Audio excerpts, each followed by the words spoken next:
Bien, hermanos, buenas noches a todos. Vamos a orar al Señor que nos guíe en esta noche, en esta hora de estudio. Padre, te damos a ti, Señor, toda la gloria, la honra, la exaltación, por tu bondad, por tu misericordia, por tu amor, por la paciencia que nos tienes. Concédenos, Padre, en esta noche la sabiduría, el entendimiento, la gracia para aprender más acerca de ti, para conocerte mucho mejor. Perdona también, Señor, nuestra maldad, nuestro pecado. Límpianos, como dice el salmista, lávanos más y más de nuestra maldad. Ayúdanos, Padre, a presentarnos delante de ti sin mancha. Concédenos la limpieza, la pureza. Ayúdanos, Padre, a que lo que emprendamos siempre sea para tu gloria, para tu honra. Ayúdanos, Señor, en este transitar, en este caminar. Gracias te damos por mis hermanos, Señor, que nos escuchan, que nos ven a la distancia. Rogamos tu bendita gracia sobre ellos, tu protección. Y aquellos que están aquí con nosotros, Señor, rogamos también nos concedas un tiempo de edificación. A ti, Padre, la gloria en Jesucristo. Amén. Por razón de que hace 8 días tuvimos problemas con sonido, transmisión, no pudimos hacer.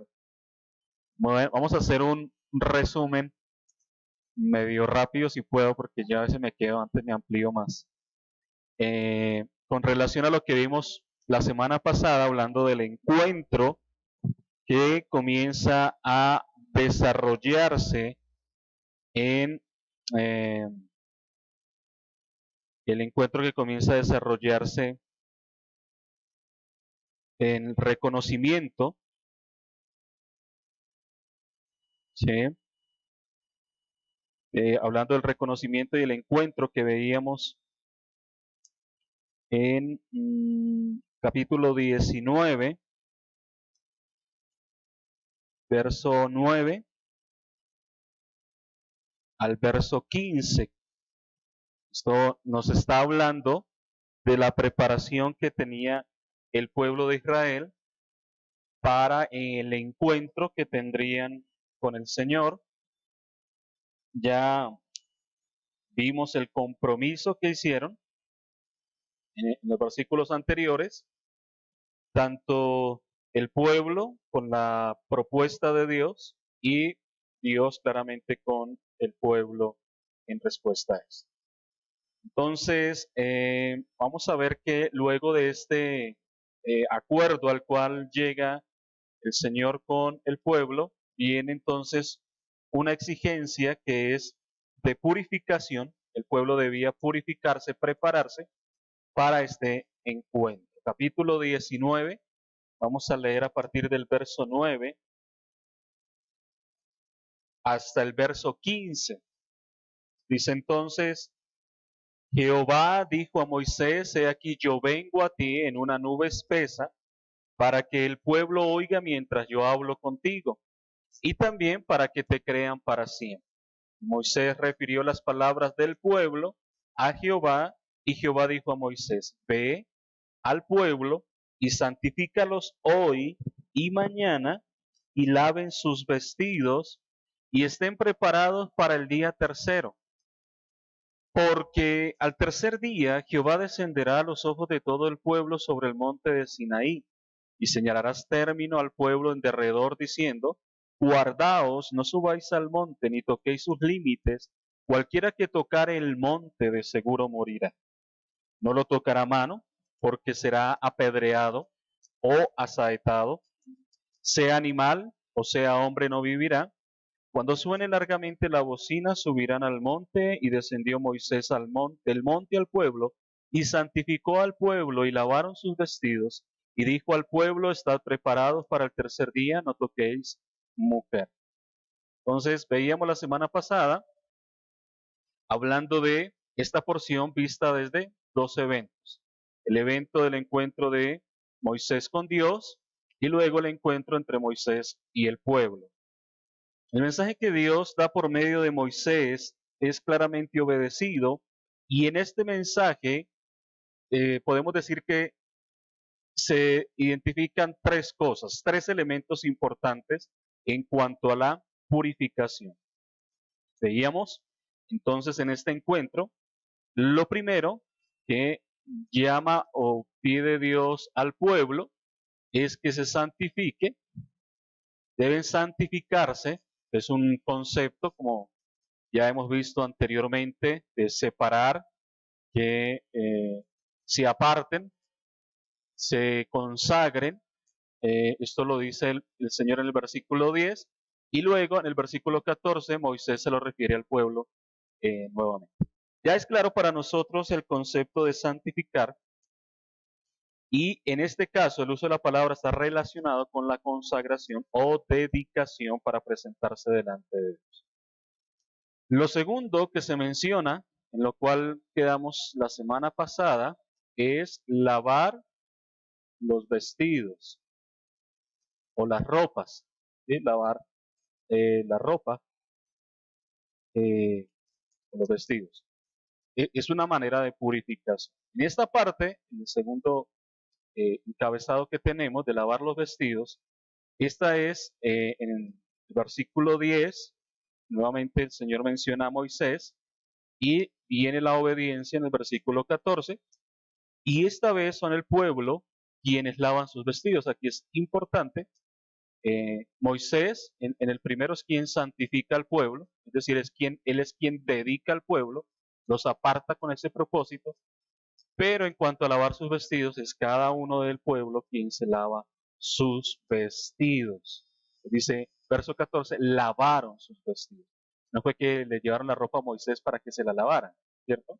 No, pues Moisés, esa es la tarea suya para santificarnos. No, porque hay algunos creyentes que son así, ¿no? Que quieren que todo lo haga el pastor, que el pastor les lave, que el pastor les planche, que el pastor le diga qué tienen que hacer, qué no hacer, que cómo moverse, qué decisiones tomar. Hoy estoy hablando figuradamente, ¿no? El lavamiento fue individual propio. Entonces, eso es importante por cómo se conecta el concepto de lavamiento ya con nosotros en el Nuevo Testamento. ¿Qué representa este acto? Veíamos Levítico capítulo 11, tenemos una gran gama de referencias en cuanto al lavamiento. Capítulo 11, versos 24 y 25, dice, y por estas cosas seréis inmundos. Cualquiera que tocare sus cuerpos muertos será inmundo hasta la noche, y cualquiera que llevare algo de sus cadáveres lavará sus vestidos y será inmundo hasta la noche.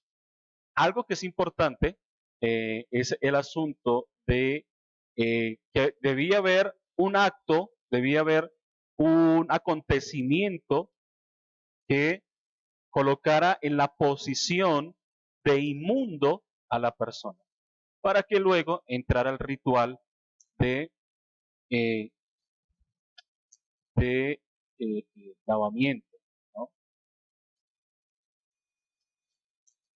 Tenía que suceder algo, que un contacto con muerto, que luego vamos a ver, o un evento que dejara a esta persona en ese estado de inmundicia.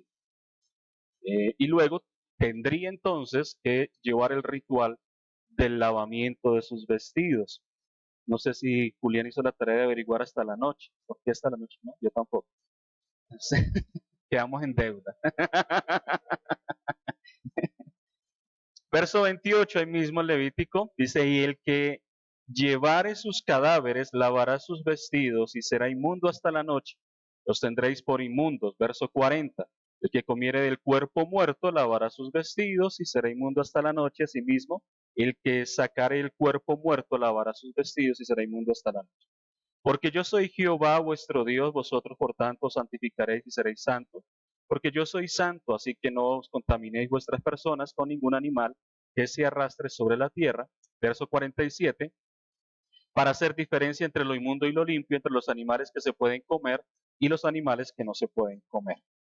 Así que todo esto del capítulo 11 de Levítico lo encontramos en el contexto de los animales limpios e inmundos, de cómo se deben comer, no solamente eran contaminados por el animal inmundo, sino también podría ser un animal limpio pero debía tener cierta manera en que el pueblo debía eh, acercarse a esos animales para poder consumirlos. Por ejemplo, si a una persona se le moría un ternero, no era que, listo, vamos a comerlo porque se murió. Sí, lo podía trabajar, alistar, pero esa persona quedaba inmunda porque el animal murió.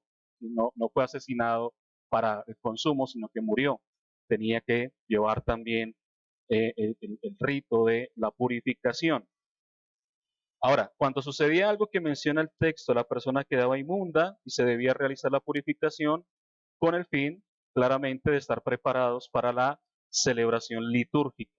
Algo que queda claro y es la condición de limpieza que se debe tener el pueblo en su acercamiento a Dios. Tiene que estar limpio para tener un acceso a Dios.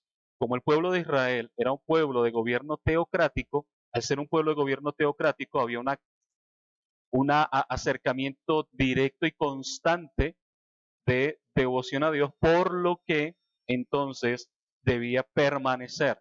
¿Sí? Digamos que este es el pueblo de Israel y todas las personas que vivían acá no es como podemos pensar en nuestro tiempo.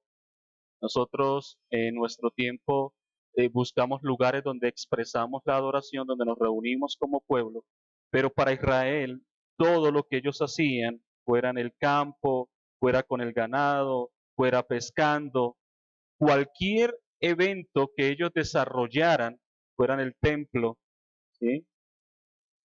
Cualquier evento que ellos desarrollaran en el diario de su vida, en lo que ellos hacían en su vida, todo estaba orientado hacia Dios. Por lo que entonces cada persona debía permanecer en esa limpieza, en esa purificación. Ahora, es esa condición de limpieza lo que se debe tener para el acercamiento a Dios. Cada rito ceremonial incluye lavamiento, limpieza o purificación. Éxodo capítulo 29, veíamos, ya nos lleva a el evento de la consagración de los sacerdotes, el primer sacerdote, cabeza del sacerdocio, en este caso Aarón y sus hijos, Nadab y Abiú, que eran los hijos de Aarón. Estos fueron consagrados también, versículo 4, dice, llevarás a Aarón y a sus hijos a la puerta del tabernáculo de reunión y los lavarás con agua. Aquí el Señor está dándole el mandamiento a Moisés del lavamiento que se debía realizar a los sacerdotes. Ya en el capítulo 40, entonces vemos el evento como tal de Moisés consagrando a Aarón y a sus hijos. Ahora, la narración, tal como Moisés la está dando, nos trata de dejar la imagen de limpieza por agua, de purificación por agua, que mencionábamos hace 8 días, nos quiere mostrar la importancia del uso del agua para la purificación y la limpieza del pueblo de Dios. Esto mencionábamos hace 8 días también, que hace relación o tiene relación con algo que ya Moisés ha mencionado en el libro de Génesis, y es el diluvio. Imposible.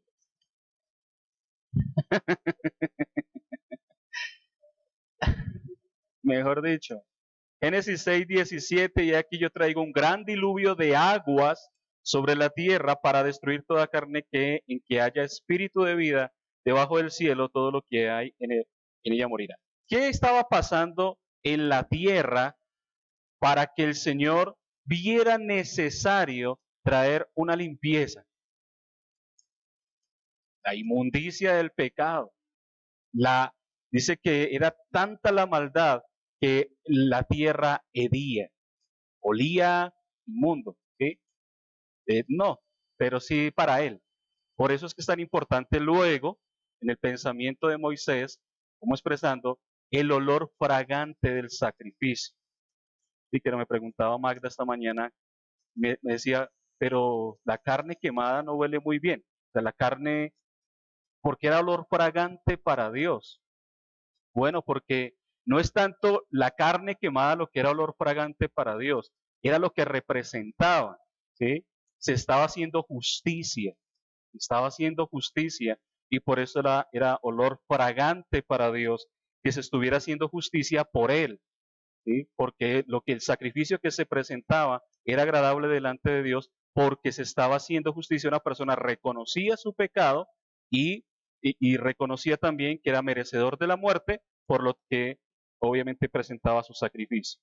Entonces, cuando el tiempo del diluvio en Génesis nos muestra esa gran contaminación de pecado, esa gran inmundicia que hedía, que olía mal delante del Señor, y el diluvio viene para purificar la tierra, para limpiarla de toda la maldad, de toda la forma en que el ser humano profanó el lugar que Dios había preparado para que el pueblo habitase y le adorara claramente. Entonces el agua viene a traer limpieza sobre la tierra y queda claramente Noé y su familia y los animales y todo ese tema. Pedro hace referencia a esto en capítulo 3 de su segunda carta, versículos 6 y versículo 7, por lo cual el mundo de entonces pereció anegado en agua, pero los cielos y la tierra que existen ahora están reservados por la misma palabra, guardados para el fuego en el día del juicio y de la perdición de los hombres impíos. Entonces el juicio que en Génesis fue por agua, trayendo purificación, el nuevo juicio que vendrá no va a ser por agua, sino por fuego, acabando y trayendo también purificación, limpieza, y esa purificación vendrá pronto sobre la tierra, y ya no con agua, sino con fuego, que esto aclara la imagen de la purificación. También hablábamos de que esa imagen de fuego purificando también está representada en el templo con los sacrificios. Entonces, con relación a esto, el sacerdote debía lavarse. ¿Sí? La palabra que se utiliza acá es lavarse. Obviamente es bañarse. Tenía que limpiarse para luego vestirse con las ropas sacerdotales y presentarse así delante de Dios. Además, se debía presentar un sacrificio para la congregación de los sacerdotes. Lo primero sería un becerro y luego un carnero. Estos dos sacrificios se debían hacer de forma diferente, hablando de el sacrificio para la consagración de los sacerdotes. Capítulo 29 de Éxodo, verso 17, cortarás el carnero en pedazos y dice que del carnero lavarás sus intestinos y sus piernas y las pondrás sobre sus trozos y pondrás sobre sus trozos y sobre su cabeza.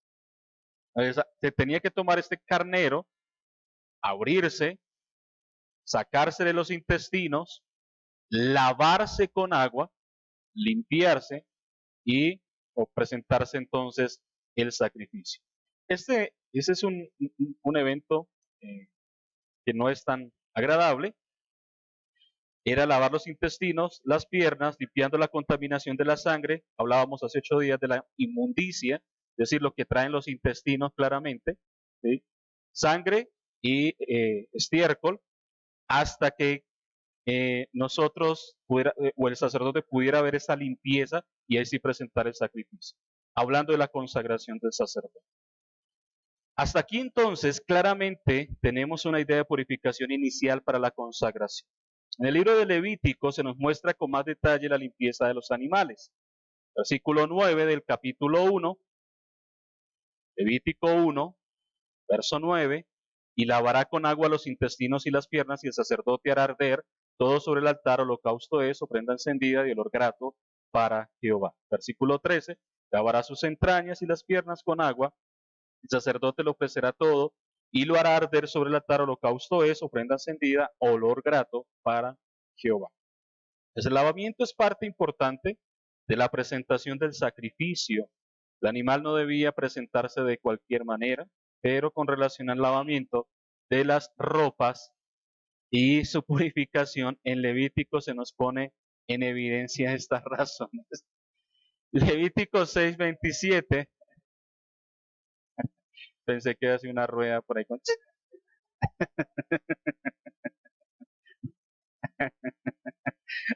Levítico 6:27. Todo lo que tocare su carne será santificado, y si salpicare sangre sobre el vestido, lavará aquello sobre que cayere en lugar santo. Entonces ahí también la persona está trabajando con el animal. Si el animal le salta alguna sangre o algo, un desperdicio, sobre la ropa tiene que ser limpieza.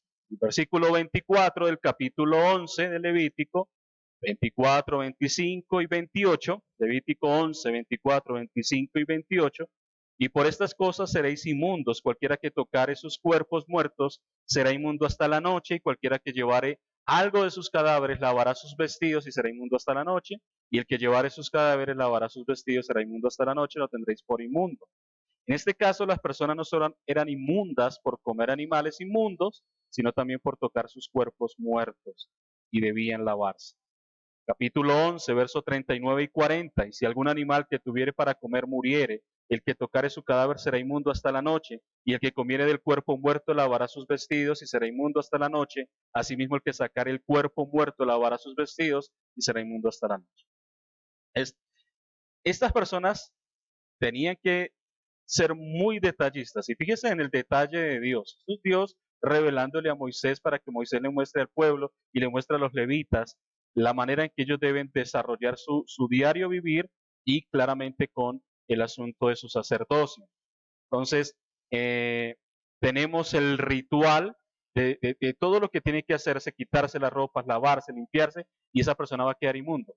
¿Sí? Y mencionábamos, si alguna persona tocaba a esta persona inmunda, la lleva, la quedaba inmundo también, y entonces tenía que también realizar todo el ritual de limpieza, de purificación.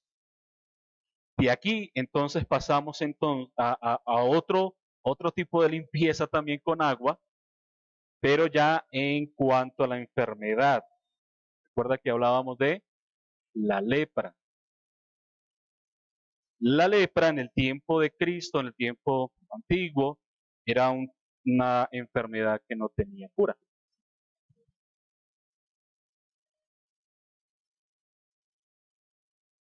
Claro, ahí dice hasta la noche.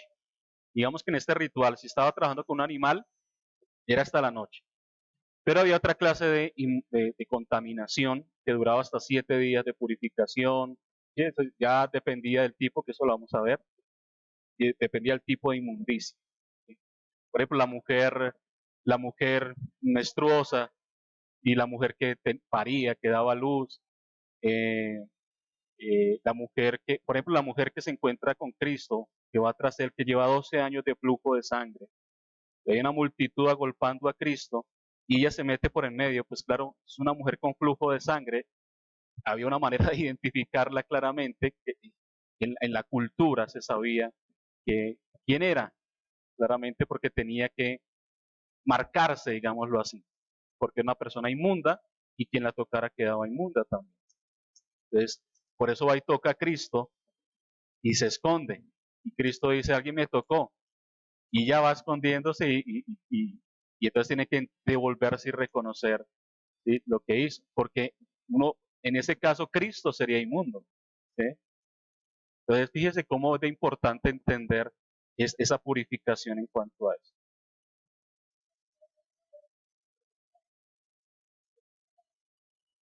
Dolores de parto, pero es Pablo cuando habla de que sufre por la iglesia como con dolores de parto. Es otra cosa. Ah, ok. Cuando sí se habla del dolor en dar a luz. Claro, claro, se llama en los días. Recuerde que, por ejemplo, hay en la narración, bueno, digamos que en la parte de la consagración y la purificación, se menciona que la mujer queda inmunda y que nadie la puede tocar por 7 días. ¿Sí? Y cuando la mujer está embarazada, creo que son después de que da a luz, son 40 días de limpieza, de purificación. Entonces ahí es una cuestión digamos, sanitaria. ¿Sí? Ajá. Una mujer. Entonces, sí hay cierto manejo que se le da a la condición de la mujer. Obviamente eso tiene muchas implicaciones de pureza, de limpieza, de protección. ¿Sí? No es solamente un capricho, sino tiene mucho que ver. Y la sangre es vida, representa muchas cosas. Bien, volviendo entonces a la lepra. Levítico capítulo 13, verso 34, nos narra acerca de esta condición que colocaba al hombre en un estado de inmundicia, y dice, y al séptimo día mirará el sacerdote la tiña, y si la tiña no hubiere fundido en la piel, ni pareciere ser más profunda que la piel, el sacerdote lo declarará limpio, y lavará sus vestidos y será limpio. Entonces, si había una persona que le surgía una mancha en su piel, en sus manos, en su cara, le surgía una mancha blanca, ¿sí? Iban del sacerdote y el sacerdote evaluaba si era lepra o no era lepra. Si hacía un proceso de 7 días, vamos a esperar a ver cómo se desarrolla. Si empeora, entonces es lepra y tiene que empezar el tratamiento de los leprosos. Si no, entonces viene y se purifica, lava sus vestidos y hace la purificación del leproso. Entonces, esta purificación ya tiene que ver con la enfermedad, una enfermedad que es temporal y que obviamente desaparece, a lo que ellos debían pasar por el rito de la purificación, y esta condición es tratada por Dios de manera especial, tanto en el capítulo 13, donde leímos, pero también el capítulo 14, donde se muestra todo el ritual de presentación. Capítulo 14, el versículo 8 y versículo 9, dice, y el que se purifica lavará sus vestidos y raerá todo su pelo, y se lavará con agua y será limpio, y después entrará en el campamento y morará fuera de su tienda 7 días, y el séptimo día raerá todo el pelo de su cabeza, su barba y las cejas de sus ojos, y todo su pelo, y lavará sus vestidos, y lavará su cuerpo con agua, y será limpio. Entonces, fíjese lo tremendo de esto. Tenía que hacerse una limpieza total, pasar 7 días, volverse a lavar, quitarse hasta las cejas, nada de pelo en su cuerpo, y presentarse, y entonces era limpio. No era una cuestión de que simplemente era por la sanidad, sino que tenía que atravesar todo el ritual, todo el rito del lavamiento para poder decir entonces que estaba limpio. Entonces, no quedaba limpio cuando era sano de la enfermedad, sino cuando hacía el ritual. Entonces, decíamos también que la lepra se relaciona en las escrituras con el concepto del pecado. ¿Sí? Se identifica como el pecado. Recordamos, por ejemplo, la murmuración de María y Aarón contra Moisés, diciendo que se había casado con una mujer cusita, y Dios le dice esto, usted porque es sacerdote se la perdono, pero a usted no, y le da lepra. ¿Sí? Y eso es un caso de cómo la lepra representa el pecado también, o el pecado es representado por la lepra. En Segundo de Reyes veíamos también este ejemplo en el capítulo 5, verso 25 al 27, y él entró y se puso delante de su señor, y Eliseo le dijo, ¿de dónde viene Giesi? Le dijo, también allí mi corazón cuando el hombre volvió de su carro a recibirte. Es tiempo de tomar plata y de tomar vestidos, olivares, viñas, ovejas, bueyes, siervos y siervas. Por tanto, la lepra de Naamán se te pegará a ti y a tu descendencia para siempre. Y salió delante de él leproso, blanco como la nieve. De Giesi, siervo de Eliseo, resulta que tiene, bueno, todos conocemos la historia, la mencionaba hace 8 días del encuentro. Naamán va buscando al profeta para que lo sane y todo el asunto. El profeta manda a Giesi y le dice, bueno, vaya lávese en el río Jordán 7 veces, no sé qué, y él viene a agradecerle, y dice que tiene una cantidad de regalos, de presentes para él. El profeta dice, no, gracias. Cuando se va Naamán, el corazón de Giesi se llena de ambición y va atrás Naamán y le dice, es que mi amo se acordó, le llegó visita, entonces necesita plata y necesita vestidos y necesita muchas cosas, que si usted le puede dar de lo que le iba a dar. Y entonces Naamán dice, claro, y le entrega todo, y así va y guarda todo eso allá en caleta, y viene y se presenta al profeta, y el profeta obviamente sabe todo lo que pasó, y le dice, por lo tanto, la lepra de Naamán será para ti y tu descendencia. Ahí representa claramente la lepra el pecado.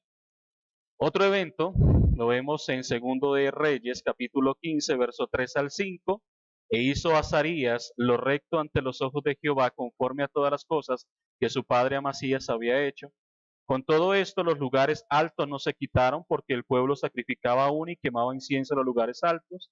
Mas Jehová hirió al rey con lepra, y estuvo leproso hasta el día de su muerte, y habitó en casa separada, y Jotán, hijo del rey, tenía el cargo del palacio gobernando al pueblo. Nuevamente, un rey que era bueno, un buen rey, pero que el pueblo perseveró en su pecado, haciendo sacrificios en lugares altos, por lo que el rey viene entonces con lepra y tiene que apartarse a vivir solo por esta ley. Otro evento también con otro rey en Segundo de Crónicas, capítulo 26, verso 16 al 21. Mas cuando ya era fuerte su corazón se enalteció para su ruina, porque se rebeló contra Jehová su Dios, entrando en el templo de Jehová para quemar incienso en el altar del incienso. Y entró tras él el sacerdote Azarías, y con él 80 sacerdotes de Jehová, varones valientes, y se pusieron contra el rey Usías y dijeron, no te corresponde a ti, oh Usías, el quemar incienso a Jehová, sino a los sacerdotes hijos de Aarón, que son consagrados para quemarlo. Sal del santuario, porque has prevaricado, y no te será para gloria delante de Jehová Dios. Entonces Usías, teniéndola en la mano un incensario para ofrecer incienso, se llenó de ira, y en su ira contra los sacerdotes la lepra brotó en su frente delante de los sacerdotes en la casa de Jehová, junto al altar del incienso. Y le miró el sumo sacerdote Azarías y todos los sacerdotes, y aquí la lepra estaba en su frente. Y le hicieron salir apresuradamente de aquel lugar, y también se dio a prisa a salir, porque Jehová lo había herido. Así el rey Usías fue leproso hasta el día de su muerte, y habitó leproso en una casa apartada, por lo cual fue excluido de la casa de Jehová, y Jotán su hijo tuvo cargo de la casa real, gobernando el pueblo de la tierra. Entonces ahí nosotros podemos ver esa relación que hay entre el pecado y la lepra. La lepra es un tipo del pecado. Mencionábamos hace 8 días que la enfermedad como tal lo que ataca es la sensibilidad del hombre. El hombre pierde la sensibilidad, por lo que se tropieza con cosas, si se tropieza, se golpea, se lastima, se hiere, se quema, no se da cuenta, no lo siente, y empieza a hacerse daño a sí mismo sin darse cuenta. Su piel comienza a estropearse, a quemarse, y una cantidad de cosas, de daños, pero la persona no siente dolor, no está percibiendo ese dolor, no es sensible a eso. Eso es el pecado. El pecado nos daña, nos hace perder la sensibilidad del daño que nos estamos haciendo cuando pecamos. Cuando una persona adultera, fornica, roba, miente, se está haciendo daño a sí mismo y no se da cuenta. ¿Sí? Está trayendo sobre su propia vida condenación, dolor. ¿Sí? Si una persona, por ejemplo, adultera, se va con otra mujer abandonando su hogar, o teniendo su hogar, está lastimando a una familia, esposa, hijos, y a sí mismo se está haciendo daño sin darse cuenta. Eso es la lepra, eso es el pecado en nosotros. Nos hace perder esa sensibilidad, haciéndonos daño, matándonos a nosotros mismos, y sin sentir y ser conscientes de esa realidad. Es el rito de la purificación para estos leprosos, o para aquellos que la lepra los dejaba, era el lavarse. Ahora, vuelvo y digo, el ritual como en sí mismo no quitaba la lepra. La lepra no era sanada por el rito. Pero si una persona se sanaba de la lepra, venía a presentarse delante del sacerdote, a presentar el sacrificio que tenía que presentar, y el lavamiento y la purificación para entonces ingresar nuevamente a el contexto social. De otra manera, tenía que permanecer aislado, sin que nadie lo tocara, sin tocar a nadie. Vivían en la periferia de las ciudades, se conocían como los desechos sociales, se conoce eso, la parte de los parias, la gente que es el desecho de la sociedad, lo que hoy nosotros conocemos como cárceles, hospitales y todo eso, centros de reclusión, que en ese tiempo era a las afueras de la ciudad. De hecho, los lugares donde se dejaba la gente, si alguien, y eso también lo muestra la escritura, si alguien por accidente mataba a alguien, tenía que salir huyendo y esconderse en las montañas, y si se escondía ya nadie lo podía vengar. Tenía que esconderse y allá pasar de vivir hasta allá o venir y morir. Entonces había ciertas cosas que la gente tenía que hacer para permanecer vivos. Entonces toda esa clase de cosas hacían que las personas tuvieran que vivir apartados de la vida social, de la vida común. Para poder ingresar nuevamente a esta vida tenía que haber una purificación y una limpieza, los rituales que nos presenta aquí el texto de Levítico y claramente en Éxodo 19, donde el pueblo se está presentando, se está preparando para esa presentación delante de Dios. En cuanto a esto, entonces hay algo que ya encontramos en el Nuevo Testamento, hablando de la sangre y del agua. El agua, hermanos, es lo que se utilizaba, por implicación lo sabemos, el agua es lo que se usaba para lavar, para bañarse. ¿Con qué más se baña uno? Pues con agua. ¿Con qué lava su ropa? Pues con agua, por implicación lo sabemos. El agua entonces es el medio que se utilizaba para esta purificación. En Juan capítulo 19, verso 34, dice, pero uno de los soldados le abrió el costado con una lanza y al instante salió sangre y agua. Está hablando de Cristo. Cristo no se le partieron, no se le quebraron los huesos como se hacía normalmente, porque las personas que eran crucificadas, algunas tardaban mucho en morir, entonces para que murieran rápido y se desangraran, les partían las canillas para que se desangraran por ahí y murieran. Pero Cristo murió antes de eso porque con todo lo que le hicieron en el camino y con todo lo que él vivió, cuando él llegó a la cruz, no soportó y en la cruz él muere. Y claramente hay una profecía que decía que no se le rompería ningún hueso. Entonces, ¿qué hace el soldado? Le dice, no, ya está muerto, pero iré a ver si es sí. Entonces cogen una lanza, se la clavan en el costado y el costado le sale agua y sangre. Eso se puede en los pulmones filtrados con agua y científicamente ya se puede deducir qué era lo que pasaba. Pero salió agua y sangre de su costado. La sangre entonces nos habla de la reconciliación, de la obra de Cristo que a través de su sangre nos reconcilia con el Padre. El precio que Él pagó fue su sangre. Pero el agua nos habla de la purificación. No solamente Cristo nos hace volver en reconciliación con el Padre, sino que Él nos limpia para que podamos presentarnos delante de Él.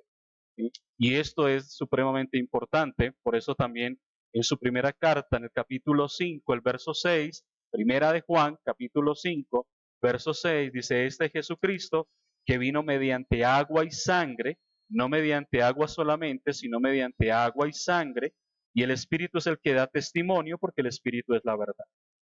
Así que la sangre de la reconciliación se aplica a la persona cuando se convierte. La persona cuando cree en Cristo, se le aplica la sangre de Cristo. Después hay una continua purificación con agua. Entonces podemos mencionar acá que aquí tenemos a Pepito Pérez, y Pepito Pérez es un pecador como cada uno de nosotros, y él necesita, para reconciliarse con Dios, la sangre. Es un evento que nosotros conocemos teológicamente como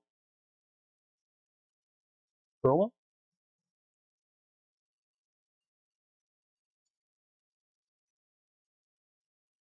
Justificación. Y luego este Pepito Pérez tiene que caminar por la vida.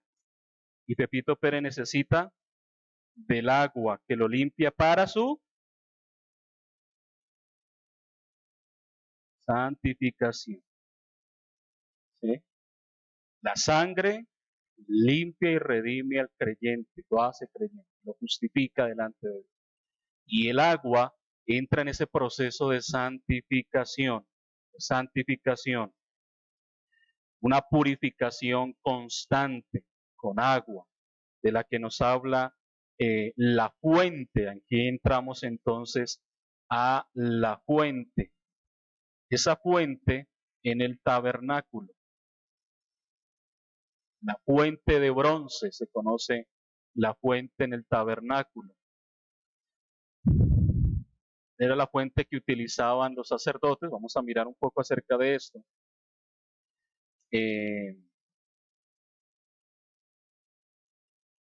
Cuando hemos conocido la reconciliación y después experimentamos la purificación por el agua, ¿sí? Pues está, ya cuando nosotros hablamos de la santificación y la purificación por el agua, tenemos que claramente darnos cuenta de que es la palabra lo que el agua simboliza. El agua simboliza la palabra de Cristo, la palabra de Dios. Esto, eso es algo interesante por la lucha que nosotros libramos con la duda. ¿Sí? Todos nos preguntamos, ¿será que sí soy creyente? Porque es que yo a veces me comporto como que no soy. Como que yo a veces me porto y me miro a mí mismo y me digo a mí mismo, no pareces creyente. ¿Cierto? ¿No nos pasa eso? Bueno, a mí me pasa que yo soy un humilde pecador, pero nos pasa que tenemos esa confrontación, ¿sí? con, con nuestra vida. Yo debería ser más que esto. Yo debería ser mejor que esto. ¿Sí? Ahí es cuando entra la purificación por la palabra.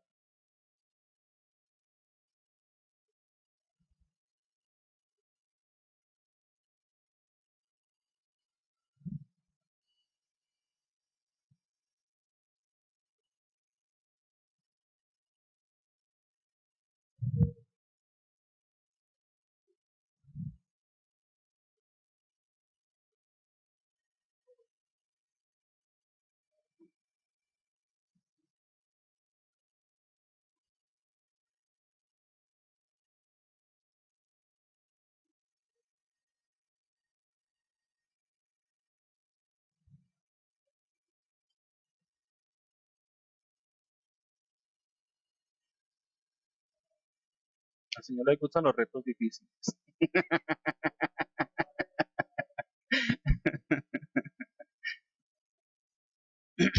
Bien, sí, eso nos pasa a todos. Yo creo que en la medida en que uno va creciendo en la fe, va siendo, va, se va limpiando de la lepra, se va limpiando de la lepra y se va haciendo más sensible a lo que es malo. Entonces ya uno comienza a ver cosas que antes no creía que eran tan malas como malas. Y es como Pablo lo dice en a la carta a los Colosenses. Por lo tanto, dejen esto, pero también, ¿sí? No solamente dejen adulterio, fornicación, lascivia, sino que también dejen ira, enojo, contienda. ¿Sí? Entonces, es como que en el desarrollo de nuestra fe vamos siendo más sensibles y como que ahí a veces nos encontramos con conversaciones que uno dice, y uno dice, pero antes, unos años atrás, sería normal para mí y aceptable, pero ya hoy día no. Ya hoy día eso como que golpea, rechina, no cuadra, no cuadra mucho el asunto ahí.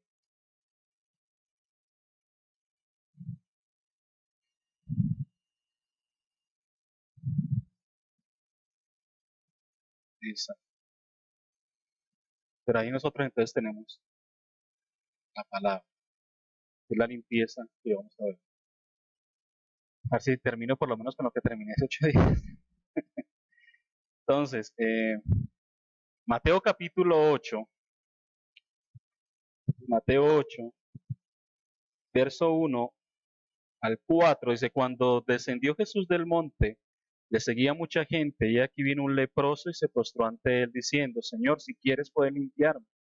Jesús extendió la mano y le tocó, diciendo, quiero, sé limpio. Y al instante su lepra desapareció. Entonces Jesús le dijo, mira, no se lo digas a nadie, sino ve, muéstrate al sacerdote y presenta la ofrenda que ordenó Moisés para testimonio de ellos. Aquí encontramos un evento con un leproso. Cristo acaba de dar el sermón del monte, capítulo 5 al 7 de Mateo. El leproso estaría por allá detrás de un árbol escondido a las afueras mirando y escuchando a Cristo, escuchando las palabras de Cristo, el sermón. Y apenas termina Cristo, no sé cómo ese leproso hizo, yo creo que lo vieron y todo el mundo se apartó de él, ¿sí? Pero ese leproso se acercó a Cristo, fue osado, y se acerca a Cristo y le dice, Señor, si quieres, ¿sí? Si quieres, límpiame. Es decir, si quieres, puedes limpiarme. O sea, él sabía que Cristo podía limpiar. Otra cosa era si quería. Claro. Entonces el Señor, la respuesta es maravillosa. Le dice, quiero, yo quiero. De hecho, para eso vine. ¿Sí? Ese es el propósito de Cristo. Esto lo eriza a uno, porque es algo que conmueve y es algo que va contra todo lo natural y normal de la época. Y dice, quiero. ¿Y Jesús qué hizo? Lo tocó. Ya no le dio miedo volverse inmundo. Sí, tocó. Y al instante Jesús extendió la mano y le tocó, diciendo, quiero, sé limpio. Y al instante su lepra desapareció. ¿Ven? Entonces fíjese cómo lo que hablábamos hace un momento, el ritual no limpia, no sana. El ritual es para cuando la persona está limpia y luego se presenta. El único que puede sanar la lepra es Cristo, es el Señor. Pero Él no anula el ritual. Le dice, entonces Jesús le dijo, no se lo digas a nadie, sino ve, muéstrate al sacerdote y presenta la ofrenda que ordenó Moisés para testimonio a ellos. Para que usted vuelva otra vez a la sociedad, a la cultura, a poder participar de ellos, haga todo el ritual, lávese, lávese, ¿sí? Eso es, bueno, no vamos a quedarnos ahí, pero eso es maravilloso ver cómo el Señor obra y cómo el narrador, que en este caso es Mateo, está tomando todo esto del Antiguo Testamento, del ritual, de la importancia de eso, de tocar. A Dios a través de Cristo actuó, ¿sí? Las manos nos hablan de que actuó, tocó. No simplemente, él no hubiera sido necesario tocarlo, ¿sí? ¿Qué pasa con los otros 10 leprosos? Y creo que está también acá. Sí, Lucas 17, 11 al 19. Dice, yendo Jesús a Jerusalén, pasaba entre Samaria y Galilea, y al entrar en una aldea le salieron al encuentro 10 hombres leprosos, los cuales se paraban de lejos y alzaron la voz diciendo, ¿sí? De lejos, Jesús Nazareno, Maestro, ten misericordia de nosotros. Cuando él los vio, les dijo, id, mostraos a los sacerdotes. ¿Por qué no hizo eso mismo con este leproso que sí lo tocó? ¿Ven? Eso es importante para que usted lo tenga en sus estudios presentes. Porque a esto les dijo, id, le dio la misma orden que a este, mostraos a los sacerdotes. A ellos no los sanó inmediatamente. Y aconteció que mientras ellos iban, fueron limpiados. Entonces uno de ellos, viendo que había sido sanado, volvió glorificando a Dios a gran voz y se postró rostro en tierra a sus pies dándole gracias. Y dice Lucas que este hombre era samaritano.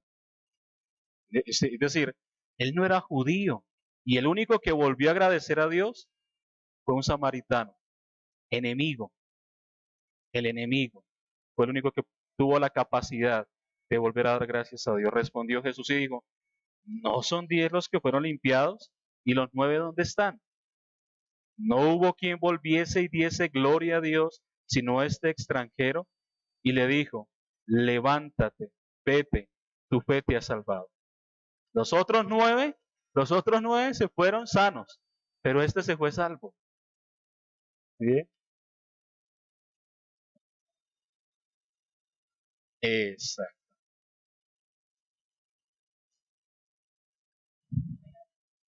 No haya sido judío, un samaritano, un extranjero.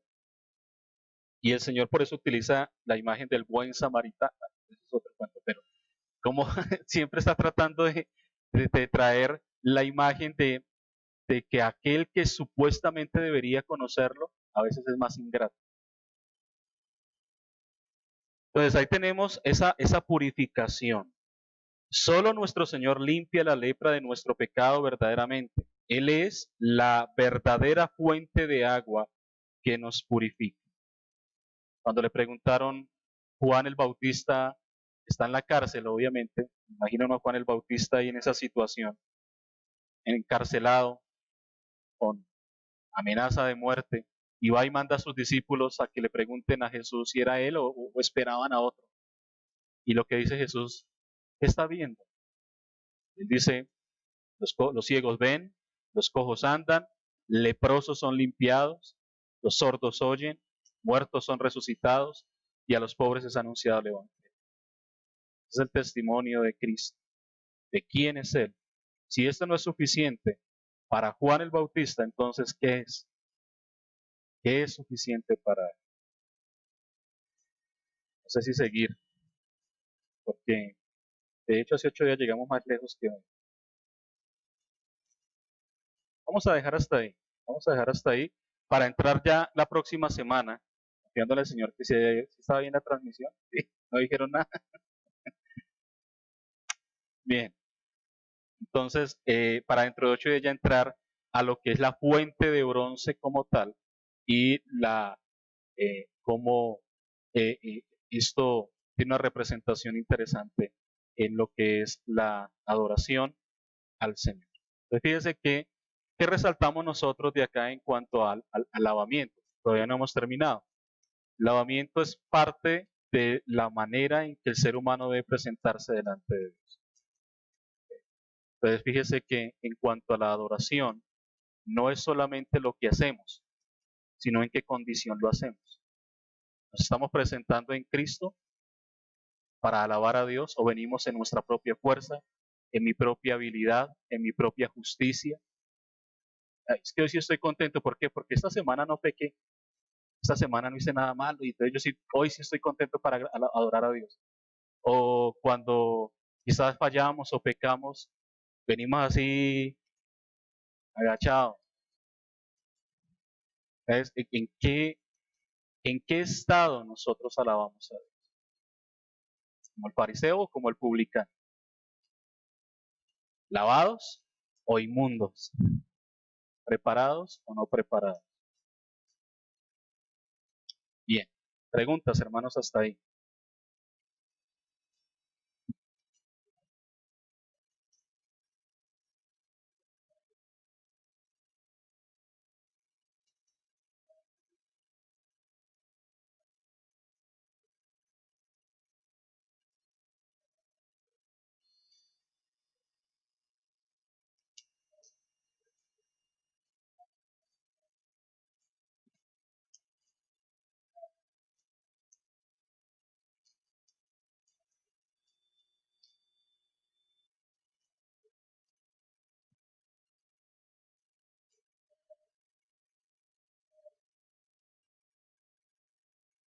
Nosotros hoy día somos privilegiados.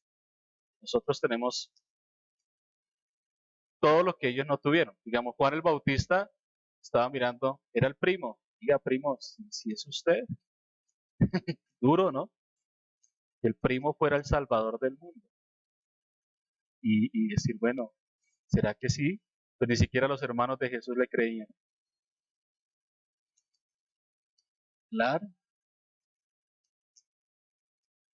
ya tenemos todo. En cambio, ellos apenas estaban mirando, ¿será que sí? ¿Será que no? Y eso, sí, y Juan el Bautista tuvo un testimonio, una experiencia y todo el asunto, pero en comparación a nosotros tenemos mucho más. Es decir, nosotros vamos a hacer, se nos exige más revelación, por todo lo que ya tenemos de revelación. En el tiempo de Juan solo tenían Antiguo Testamento. Entonces, sí, claro, eran hombres como nosotros, dice Santiago. Elías era un hombre como nosotros y oró y Dios paró el agua por 3 años y medio. No ora y antes llueve más. Entonces vamos a darle gracias al Señor, rogando por todas estas cosas.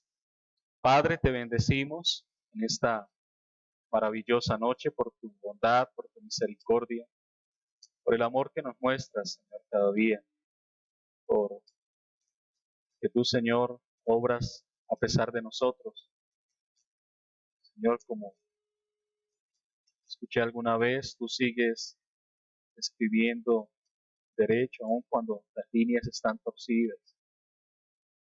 Tú, Señor, obras tu bendita voluntad a pesar de nosotros.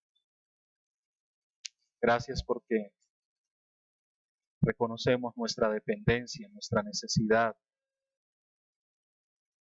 Sabemos, Señor, que solamente por tu bondad, por tu misericordia, por tu ayuda, por tu auxilio, que podemos, Señor, perseverar. Te ruego que nos sigas ayudando, sigas fortaleciendo. Guarda a mis hermanos, a tus hijos, Señor.